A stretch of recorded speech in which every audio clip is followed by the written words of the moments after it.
I'm on the dating apps, guys.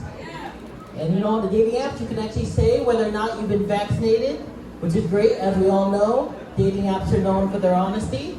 Yes. Sure. Take it from me, a 6'5" doctor.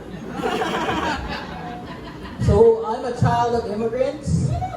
I was born in America, though, so that makes me a second generation American. Some people would disagree. They would say that it's the first generation. But I think the first generation is our parents. The ones that worked hard to come here, so that way we could all enjoy the American dream. Like, my mom worked as a nurse for over 30 years so I could be right here. Big mistake on her part. But I can't blame people for saying first generation, because what's more American than taking credit for the work of immigrants? You know what I mean? So when I was a kid, another Asian kid called me a Twinkie. And I was really offended.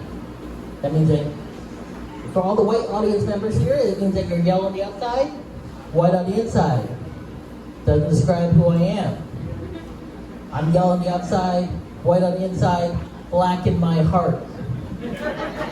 I'm a hostess snack you've never heard of. Innovative, original, still delicious. I also cause diabetes, everybody. But being a Filipino American is hard. You know, it's hard to understand what your place in the world is. It always makes me feel very hollow. So sometimes I gotta put on a mask.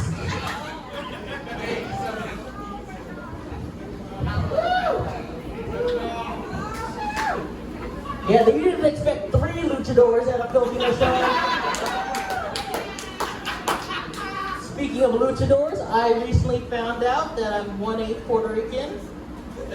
Not gonna get any claps for the Filipinos I see. So I do what anyone would do. I Googled how to be Latino.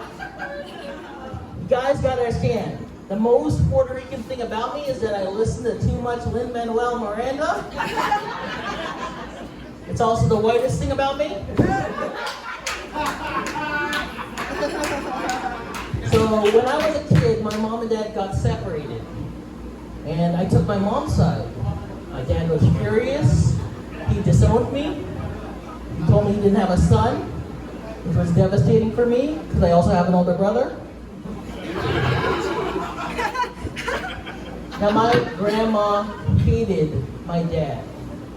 I say hated because my grandma recently passed away.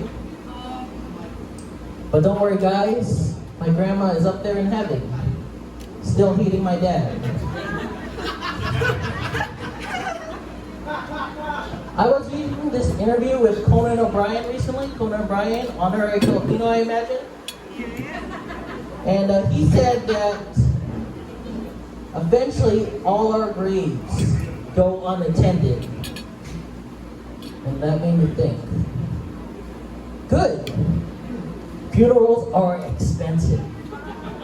Do you know the average funeral costs $20,000? So some people in the audience definitely knew that. Some people had no idea. But, you know, it's tough. And it's tough to talk about funerals at a mass. This is really weird. It's like, yeah, death is terrible, but remember pro wrestling?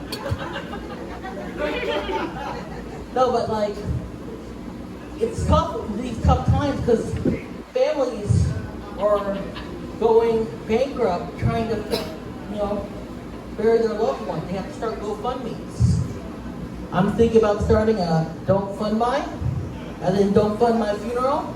Give me a $20,000 right now. I can buy a more expensive mask. I mean, here's the thing. I've been reading this book by Chris Jericho, pro wrestler, world champion. In it, he says the greatest obstacle to finding success in show business is falling in love on your way up. So I keep my life in a downward trajectory, specifically to find love. Where that might say. Let me go find it. This is not, I don't recommend anyone else about to perform. Do not wear a luchador mask. It's been cleaned out. Don't wear it.